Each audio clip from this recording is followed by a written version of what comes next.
말씀 보겠습니다. 오늘 말씀은 아가서 6장 2절에서 13절까지의 말씀입니다. 아가서 6장 2절에서 13절까지의 말씀을 한 절씩 교독하며 말씀을 보겠습니다. 나의 힘은 자기의 동산 향기 가득한 꽃밭으로 내려가서 그 동산에서 양떼를 치면서 나리꽃을 꺾고 있겠지.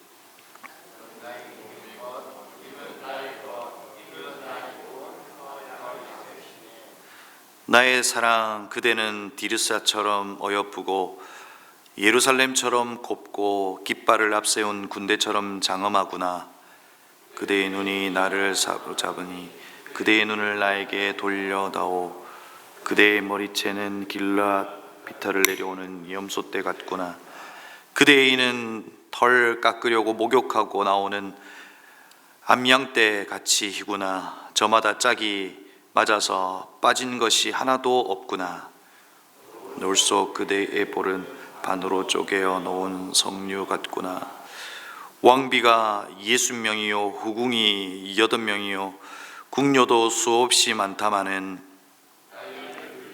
온전한 사랑 오직 하나뿐 어머니 외동딸 그를 낳은 어머니가 귀엽게 기른 딸. 아가씨들이 그를 보고 복되다 하고 왕비들과 후궁들도 그를 칭찬하는구나. 이 여인이 누구인가. 새벽처럼 밝고 보름달처럼 훤하고 해처럼 눈부시고 깃발을 앞세운 군대처럼 장엄하구나. 꽃이 피었는지 석류나무 망울 졌는지 살펴보려고 나는 호두나무 숲으로 내려갔는데 나도 모르는 사이에 나는 어느덧 나의 마음이 시키는 대로 왕자들이 타는 병거에 올라앉아 있네. 아가씨야 돌아오너라 돌아오너라. 눈부신 너의 모습을 우리가 좀 볼 수 있게 돌아오너라 돌아오너라. 술마미의 아가씨야 그대들은 어찌하여 마하나님 춤마당에서 춤추는 술람미 아가씨를 보려 하는가. 아멘. 여러분은 사랑하고 계신가요? 오늘 첫 번째 말씀을 나누면서 던지는 질문입니다. 여러분은 사랑하고 계시는가? 아마 모두는 사랑하고 있을 겁니다. 그러니까 사랑의 대상이 다를 뿐이죠. 내가 사랑하는 사랑의 대상을 발견하면 심장이 뜁니다. 어떤 분은 돌을 사랑하는 분이 계시더라고요. 그래서 돌을 모으고 자기의 재산의 상당 부분을 써서 돌을 모으는 분도 봤어요. 또 어떤 분은 권력을 사랑해서 그 최고의 권력을 소유하려고 애를 쓰죠.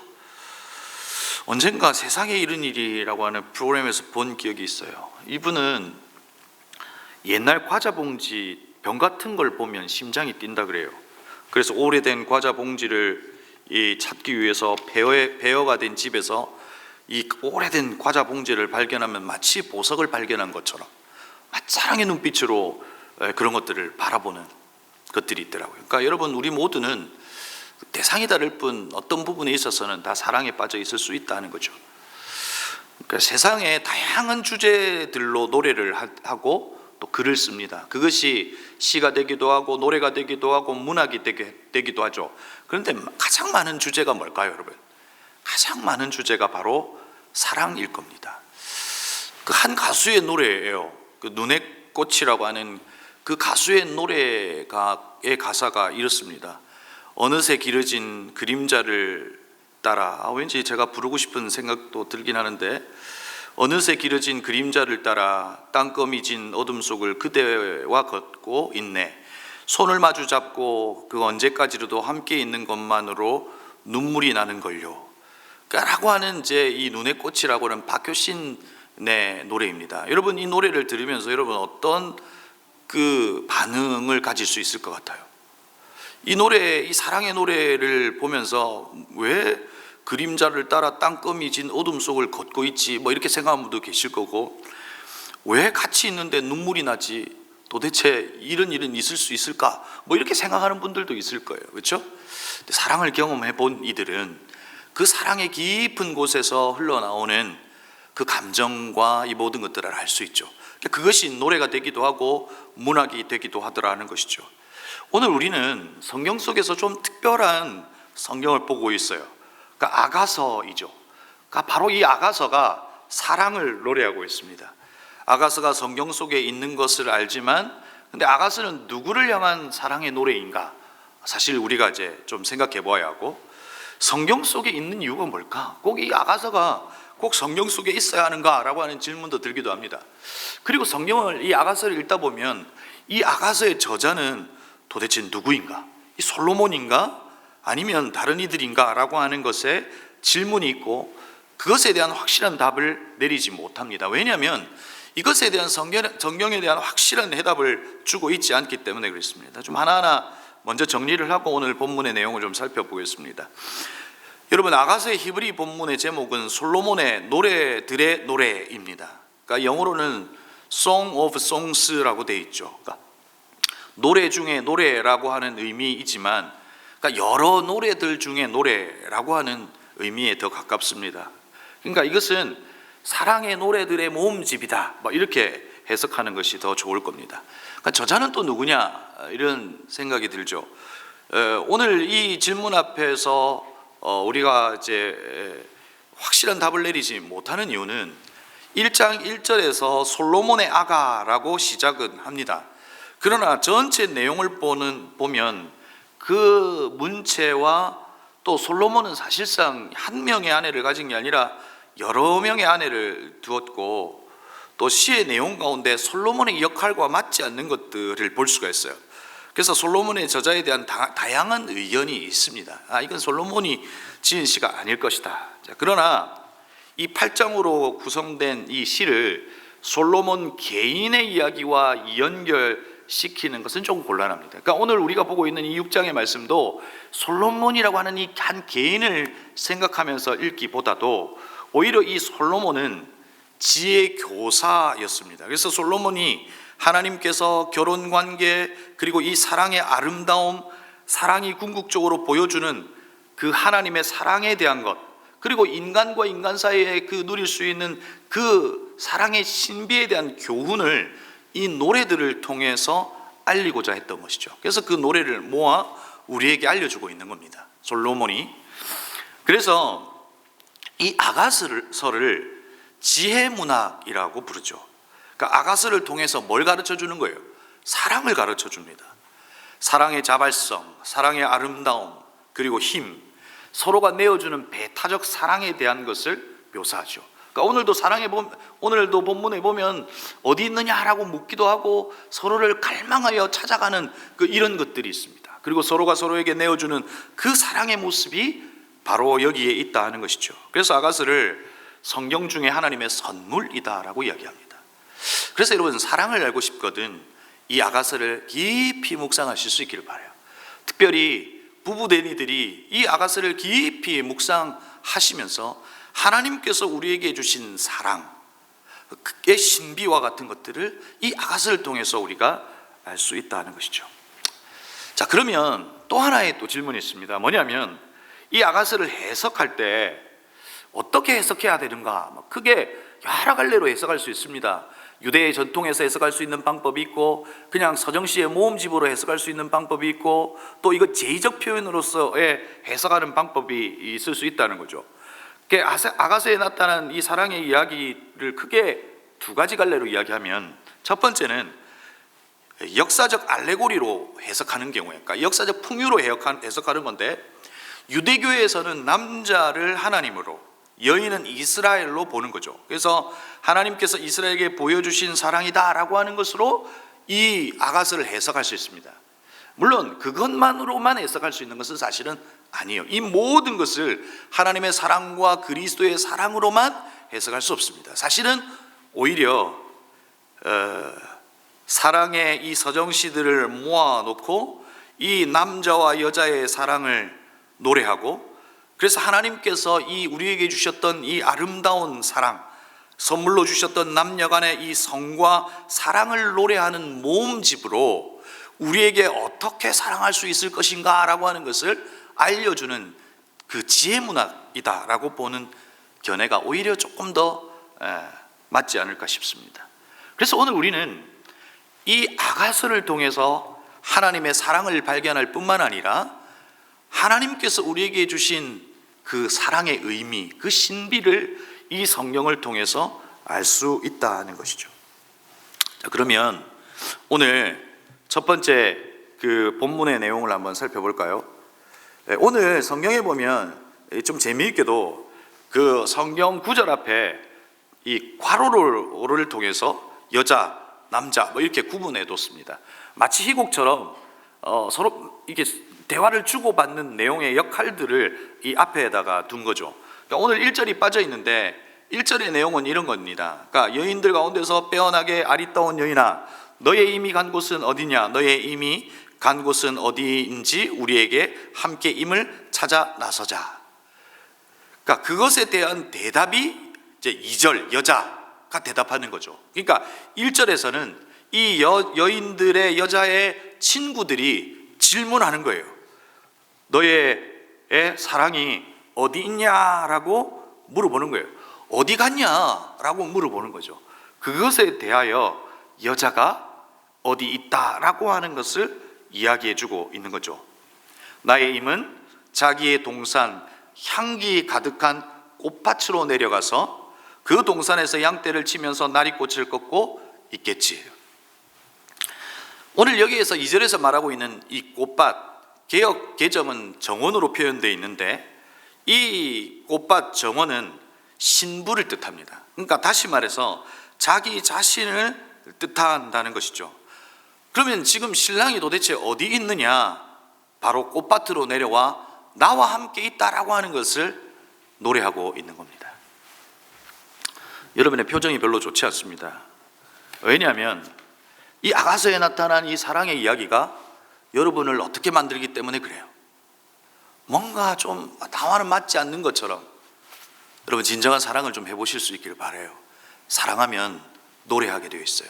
여러분 사실상 이 아가서를 통해서 우리에게 도전하는 바가 무엇입니까?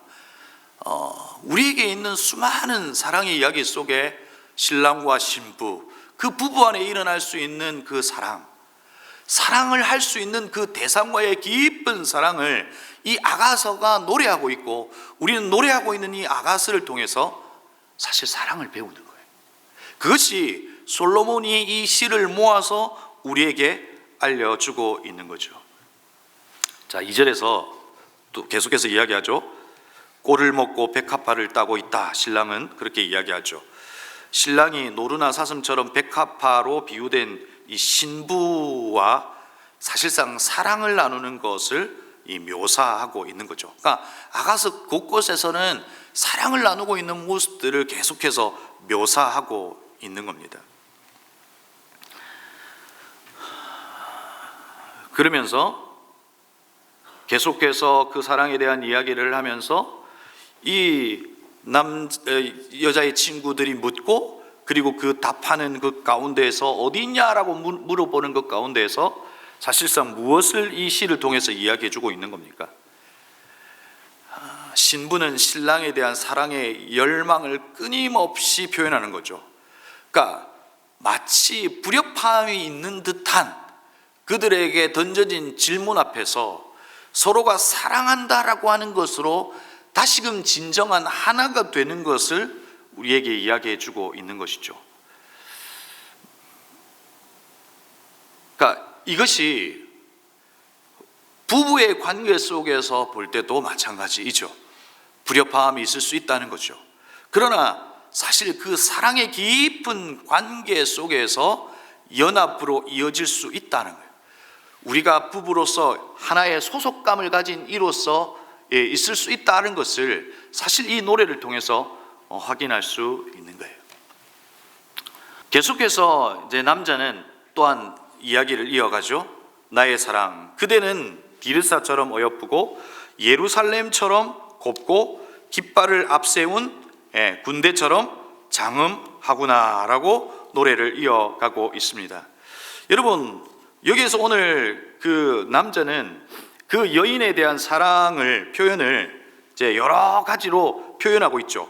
그러면서 디르스처럼 어여쁘고 예루살렘처럼 곱다라고 이야기하고 있습니다. 여기에서 나오는 두 장소를 제 이야기하고 있는 거죠. 두 성에 대한 이야기를 하고 있는 거죠. 하나는 디르사이고 하나는 예루살렘인데, 그것과 견줄만하게 우리의 신분은 뭐하다는 거예요? 아름답다라고 이야기하는 거죠. 오늘 여기에서 나타나 있는 이 디르사라고 하는 이 곳은 어디냐면 세겜의 동쪽으로 약 10km 떨어진 가나안의 중앙에 있는 곳이에요. 이게 사실 많이 알려진 곳은 아니지만 이곳은 어떤 곳보다도 아름다운 곳이었다라고 하는 것이 일반적인 견해이죠. 그런데 누가 들어도 아름다운 이 디르사와 예루살렘보다도 나의 신부가 뭐하다는 거예요? 아름답다라고 하는 이야기를 하는 거예요. 깃발을 앞세운 군대처럼 장엄하다라고 하는 것으로 그의 모습을 사실상 이 시로 노래하고 있는 거예요. 아, 나의 신부는 이렇게 아름답구나. 여러분, 혹시 이런 고백을 해보신 분들이 계신가요? 내가 정말 사랑하는 이를 향한 그 깊은 사랑의 고백이 오늘 여기에 담겨져 있다는 거예요. 그러면서 계속해서 내가 사랑하는 그 대상에 대하여 칭찬하고, 그리고 이제 묘사하고, 또 그것을 시로 그려내고 있는 모습을 보게 되죠. 10절에 보면 이 여인이 누구인가? 새벽처럼 밝고 보름달처럼 환하고 해처럼 눈부시고 깃발을 앞세운 군대처럼 장엄하다라고 하는 이야기를 계속해서 하며 이야기하고 있죠.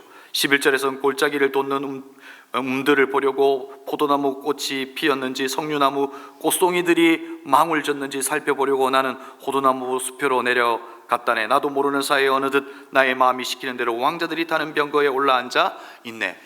이건 사실은 어떤 성적인 그 묘사를 하고 있는 부분인데, 서로가 서로를 깊이 사랑하는 부분들을 그리고 이야기하고 노래하고 있다는 거죠.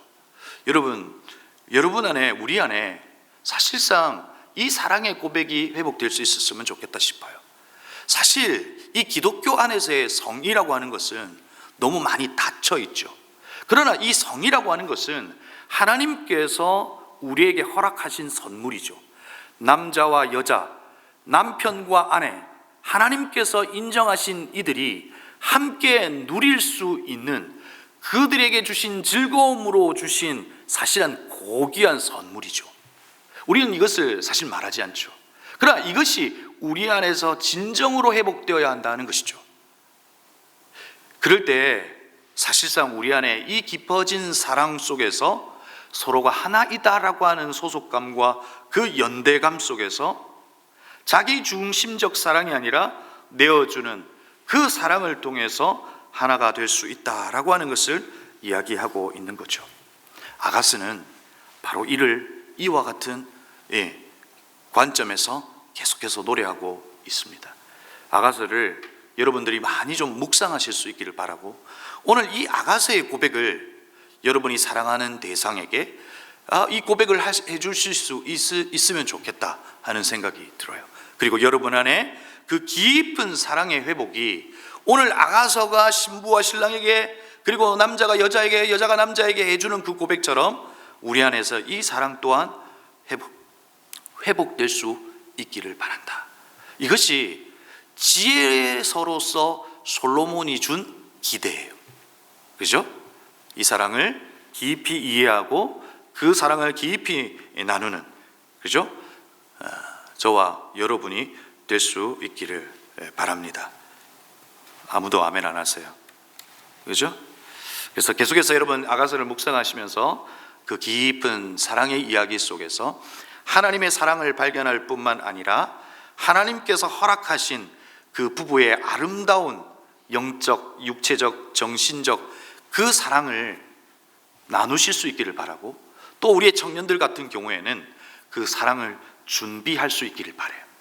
허락되지 않은 사랑을 하는 것이 아니라 하나님께서 그 허락하신 사랑을 가능할 수 있도록 준비하는 것, 그것 또한 중요하다 하는 것을 오늘 이 아가서를 통해서 우리가 알 수 있는 겁니다. 그 아가서를 깊이 묵상하는 가운데 하나님의 사랑뿐만 아니라 하나님께서 우리에게 알려주시는 그 사랑을 이해하는 저와 여러분이 되기를 주의 이름으로 축복합니다. 우리 기도하겠습니다. 오늘 아가서를 우리에게 주신 하나님의 선물이라고 이야기합니다. 이 사랑을 통해서 우리는 하나님의 사랑을 알 수 있고, 또한 하나님께서 우리에게 허락하신 사랑을 알 수 있습니다. 우리는 그 사랑을 잘 준비해야 하고, 또 우리에게 허락하신 사랑을 잘 가꾸어 가야 합니다. 남자 신랑과 신부의 그 깊은 사랑의 신비를 하나님은 누리기를 원하세요. 우리 안에서 그 사랑이 회복되게 해달라고 하는 기도 또한 있어야 할 것이고, 또 우리는 그 사랑을 잘 가꾸고 준비하고 거룩한 하나님의 신랑과 신부로 잘 준비되어가는 또 우리의 또 청년들이 되게 해달라고 야가서를 기억하면서 기도했으면 좋겠습니다. 두 번째로 기도할 것은 이 나라와 민족을 위하여 기도하십시다. 정말 겨울을 지나고 있는 것 같습니다. 어두운 밤길을 지나는 것 같습니다. 하나님, 이 나라와 이 민족의 운명이 하나님에게 달려 있으니 하나님 이 나라를 불쌍히 여겨달라고 우리가 이 나라와 민족을 위하여 기도했으면 좋겠고요. 세 번째로 기도할 것은 내일은 주일입니다.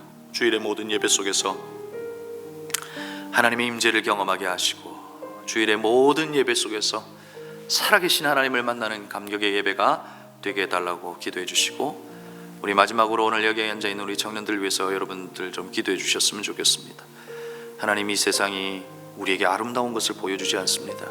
그래서 아름다운 내일을 꿈꿀 수 없습니다. 이 불확실한 내일을 있는 이 청년들에게 가장 확실한 하나님이 소망이 되게 하시고, 하나님을 붙들고 나아가는 그 시간 속에서, 이 불확실한 세상 속에서 가장 확실한 이들로 살아내게 해주십시오 라고 우리 다음 세대를 위해서 기도했으면 좋겠습니다. 말씀을 기억하면서 나라와 민족을 위해서, 그리고 주일 예배를 위해서, 우리의 청년들과 다음 세대를 위해서 이 시간 합심으로 함께 기도하시겠습니다. 기도합니다.